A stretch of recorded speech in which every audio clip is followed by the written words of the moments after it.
السلام عليكم ورحمة الله تعالى وبركاته. كي دايرين؟ لاباس عليكم؟ بخير؟ اموركم هانية؟ سانك وشي هو داك.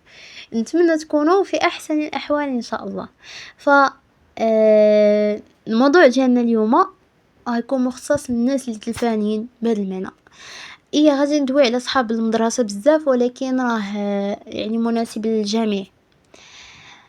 قبل ما ندخل في الموضوع غادي ندوي لكم عليا انا في الليسي كانت هي اصعب فتره دوزتها في حياتي. كنت بدلت المدرسه، بعدت على دارنا و سميتو بدلتها فرنسيه. يعني درت شي حوايج اللي لا يعقل. لذا اشنو طرا، كنت انا في واحد المستوى زوين في قرايتي، غادا مزيان، مجتهده كاع كلشي عارفني في المدرسه، عندي صحابي، عندي ناس كيشجعوني كذا، مع والديا بابا كيشجعني حتى هو كيعاونني الى اخره. فاش جيت الليسي دونك كلشي تبدل عليا، ما لقيت لا صحابي اللي واخا هكاك الاصدقاء، يعني كانت واحد الطاقه ايجابيه كيخليوك تضحك كذا هذا. لقيت راسي ما كنعرف حد و وديجا دوك اللي كيقراو معايا شي كيعرف شي، دونك نتيا شي بحال نقول لكم وحده. كيفاش نقول لكم، ما كايناش في القسم، بحال ما كايناش في القسم. يعني هذه الاولى. ثاني حاجه كما قلت لكم، الاب تاعي كان كيعاوني وكذا، يعني بعدت عليهم. والفرنسيه العائق الاكبر. اكبر عائق واجهته في حياتي. ولله الحمد لله، يعني بسبب ديك الفترات طورنا فيها ولله الحمد. يعني كنحمد الله ونشكره انني بدلتها فرنسيه في ديك الوقيته. ولكن كنعقل اول حصه كانت عندنا ديال السيونس يقدر، وداك الاستاذ الله يجزيه بالخير في هذا النهار. كان صراحه قاسح معنا شويه، ولكن كنعقل انه على البدايه بدا معنا بالفرنسيه، كيدوي بالفرنسي، كيشرح بالفرنسي، كلشي بالفرنسيه. انا كستطلي كيفاش نقولها، كالاطرش فيه الزفه، ما فهمت والو، ما قشيت والو، ما والو. وانا كنت من النوع اللي عزيز عليا العلوم، عزيز عليا الماط، عزيز عليا الفيزيك. في وقت الفراغ تاعي في الاعداديه كنت نعقل، وكان كيعجبني نخدم التمارين ديال الماط، نخدم تمارين الفيزيك، نشوف شويه سيونس كذا. يعني كان كيعجبني نتعمق في هاد المواد هادو ياك. لذا انا فاش تبدلت عليا بالفرنسيه، كنت اصلا قبل كنعتمد بزاف على الاستاذ، كان بقى مركزه في الحصه تاعو، كناخذ اكبر عدد من المعلومات وكنمشي كنخدم التمارين. لذا دابا ولا خصني انا نفهم في الدار ونقاد التمارين في الدار وكذا. وانتم عارفين يعني اللي كيكون الوقت مشارج، النهار كله عندك، يلا كتوصل يلا كتستراح، امتى غادي دير هادشي كامل؟ لذا يعني نزلت في القرايه بواحد الطريقه ما يمكنش، ما بحال نقول لكم، انا ما بقيتش عارفه راسي وطحت في واحد الاكتئاب وما حملتش البلان، لانه كنت كيفاش نقول لكم، كنت في واحد البلاصه وليت في واحد البلاصه بحال شي واحد تلقاه كان غني. كيفاش واحد اللي كابر، هو كل شيء موفر ليه، وكما تنقولوا مجد بمعلقه الذهب، وكل شيء موفر ليه وكذا. كبر ويعني مولف على الحياه ديال الهاي. فجأة طالع شي مشكل ولقى راسو في الزنقة، متشرد ولا شي حاجة بحال هكا. يعني راه هو براسو ما غاديش يتقبلها، انت ما غاديش هي ديك الوقت ديال انه يتقبل انه راه نزل لواحد المستوى اخر، غتجي صعيبه. يعني نفس الشيء اللي طرا ليا انايا، وما لقيتش الصراحه اللي عاوني ولا يخرج من داك الوضعيه. عاد انه الهدف اللي كيخلي الانسان انه يحارب على قبله ويتجاوز هذا الشيء كامل ما كانش عندي. انا كنت غير مستمتعه باللحظه، وكنستمتع بالرياضيات والفيزيك، هادشي اللي كنت عارفه صافي. يعني ما عنديش شي هدف. تسولني تقولي اش بديري من بعد، نقولك ما عاد، انا بغيت نشد الباك بن اختي زينب صافي. ما بغا والو في الدنيا. المهم كما قلت لكم، يعني ما كانش عندي شي هدف، دونك لقيت راسي في هاد الوضعيه لا يحسد عليا. و اهم حاجه انه علاقتي مع الله ما كانش مزيانه. يعني ما كنتش واحد الانسانه كنصلي، كنحاول زعما نشد في الصلاه، والو نصلي نهار ونبعد سيمانه. وكان بابا الصراحه الله يجزيه بالخير تنشكرو من هذا المنبر الهو للأم تاعي، ديما كانوا كيوصيوني على الصلاة، هبة صليتي، هبة صليتي وصلي وكذا وهذا، ما تنسايش الآخرة، ما تنسايش الدين تاعك، ما تنسايش كذا، ما تبقاش منعيا مع الدنيا، في الآخر الرزق بيد الله.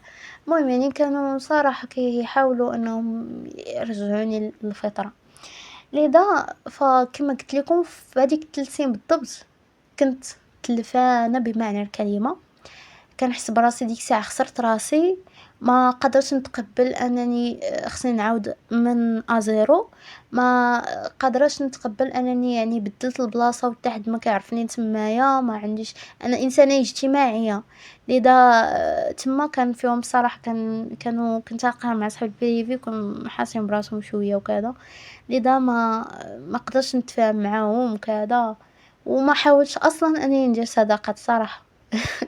ما حاولتش من الاول، لذا فلقيت راسي بوحدي. كانت عندي صديقه وحده الله يخليها ليا لحد الان باقي نفس الصداقه الحمد لله والشكر لله، هي اللي كانت عندي، هي اللي كنت نمشي معاها، هي اللي كنت نجي معاها، وهي كلشي يعني ما صراحه. واخا كنت نتاثر لانه كنت انا مولفه على بزاف الناس يكونوا ظاهرين بيا، ما يكونش معايا واحد ولا جوج، خاص بزاف الناس يكونوا تنعرفهم ويكونوا عندي المعارف هنا والمعارف هنا والمعارف هنا، لذا كما قلت لكم فكنت ما مرتاحاش بهذا المعنى، ما مرتاحاش، وكنت نقول ديما هي باش النهار اللي تقاد علاقتك بالله راه يتقاد كلشي.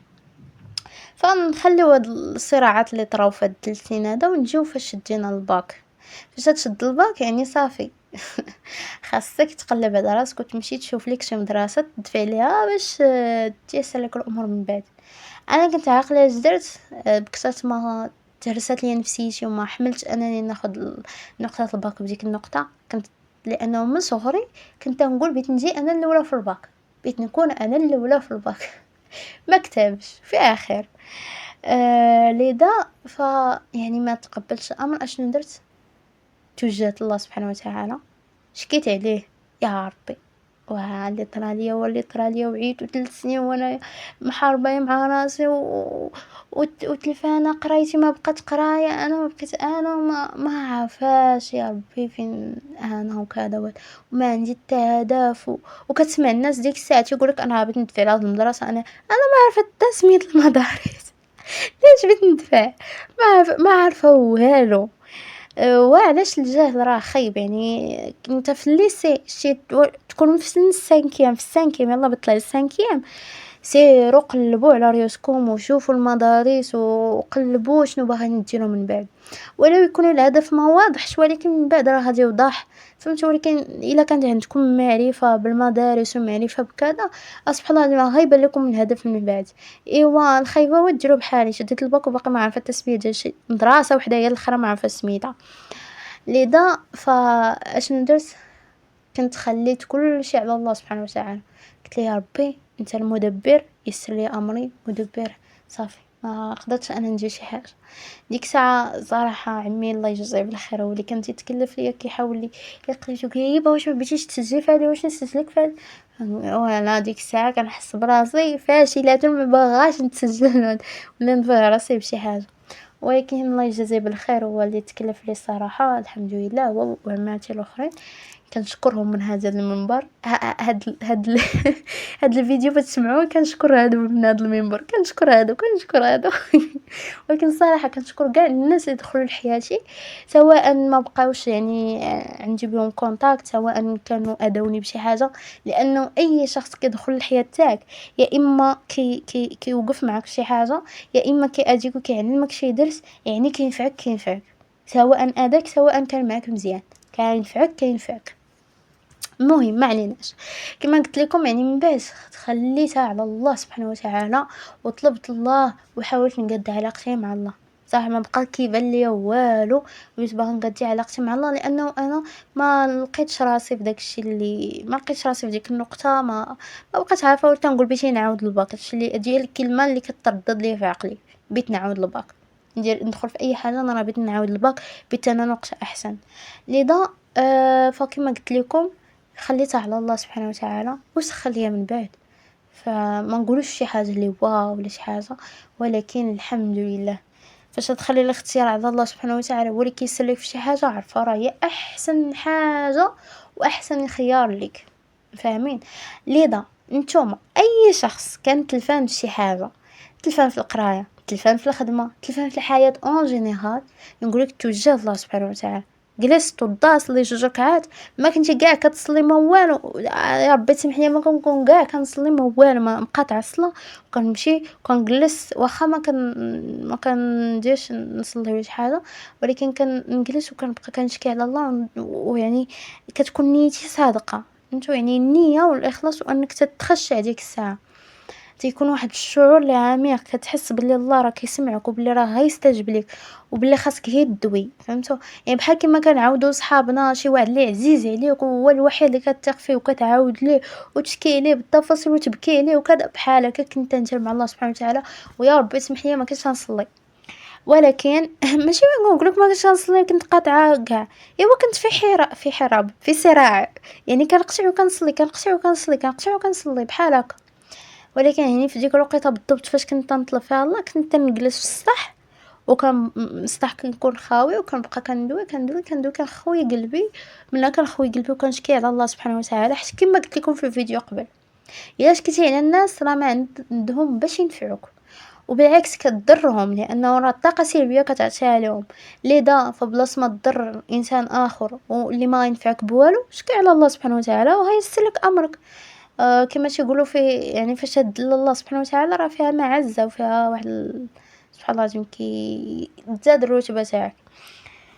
المهم ما عليناش، كما قلت لكم هو نتوما ما ديروش نفس الخطا، لانه اون فوا يعني تزكيت راسي مع الله سبحانه وتعالى وحاولت وليت شاده في الصلاه وليت شاده في القران وليت شاده في الدعاء، عاد تيسرات الامور. كما كانت تقول لي ماما ديما وبابا الاب تاعي حتى هو تيقول لي الصلاه هي كلشي، الصلاه راه هي النجاح، ما نجحتيش مع الصلاه راه ما كاين والو. لذا اللي ما كيصليش راه عندك المفتاح ديال انه تيسر لك كل شيء، انك تبدا الصلاه وتديها حتى في القران، لان القران كيبارك لك في بزاف الامور وما غادي تحس بها حتى النهار فاش تقطع الصلاه وكتقطع القران، عاد تحس بحياتك كيفاش تولي مكفسه بهذا المعنى. هو واخا ما يكون عندك لا مشاكل لا والو، ولكن راه كتحس بلي الحياه صافي الابواب تاعها مسدودين بهذا المعنى. لذا الشيء بحال الموسيقى راه ما كتعرف المضره تاعها حتى تحبسها، فاش تحبسها حتى تشوف واحد التغيير في حياتك، تولي حتى تولي ترومبلاسيها مثلا بالقران بالبودكاست، كتولي تتنفع بالحاجه، واش فاهمين؟ المهم ما عليناش، كما قلت لكم فاش تكونوا تلفانين، اي واحد تلفان في هذه اللحظه هذه يمشي يتوجه الله سبحانه وتعالى ويحاول يقد علاقته به، ان فوا غادي توجه الله سبحانه وتعالى وتخلص النيه ليه، فراه غادي يسر لك امورك وغادي تيسر وغادي تلقى الوجهه تاعك، لانه ربنا ما غاديش يخذلك وما غاديش يخليك، ما كيعطيك دوك المشاكل، ما كيعطيك ديك الشعور بالكآبه والوحدانيه وكذا الا باش تمشي تتوجه ليه، فاهمين؟ لذا ما تعكسوش وما تخليش الشيطان يغلبكم، فحاولوا ما امكن الا كنتي في واحد سيتوياسيون صعبه توجه الله سبحانه وتعالى. كاين اللي يقول لي راه كنصلي وكنقرا قران ولكن راه والو، زاد قيام الليل، اي واحد يعني كيشوف راسو راه كيدير الحاجه ولكن ما كتعطيه والو، دير قيام الليل، زيد النوافل، دير شي حاجه اخرى، تصدق، دير شي حاجه اخرى، فاهمين؟ لانه الدين راه ماشي هي الصلاه فقط والقران، راه حتى التعامل مع الناس، يعني ممكن تكون كتعامل مع الناس خايب اللي دها فداك كيما كتاديهم ما غاديش تيسر لك اموركم، فاهمين؟ لانه لا اديتي شي عدو دعا فيك راه صافي. لذا حاول ما امكنش نقول لك صلح علاقتك بالله سبحانه وتعالى، يعني كدور على كل شيء، كنتي كدير شي حاجه خايبه كتبعد منها، اي حاجه كنتي كديرها في حياتك خايبه كتبعد منها وكتحاول فقط انك تصلح علاقتك مع الله وتتبدل دوك العادات الخايبه بعادات زوينه، وان شاء الله راه ربي كبير. وكما قلت لكم اي واحد تلفان يصلح علاقته بالله سبحانه وتعالى وربي غيوريك الوجهه، وان شاء الله يكون خير. الله يوفقكم والله يسر الامور، ونتلاقاو في فيديو جديد. باي باي.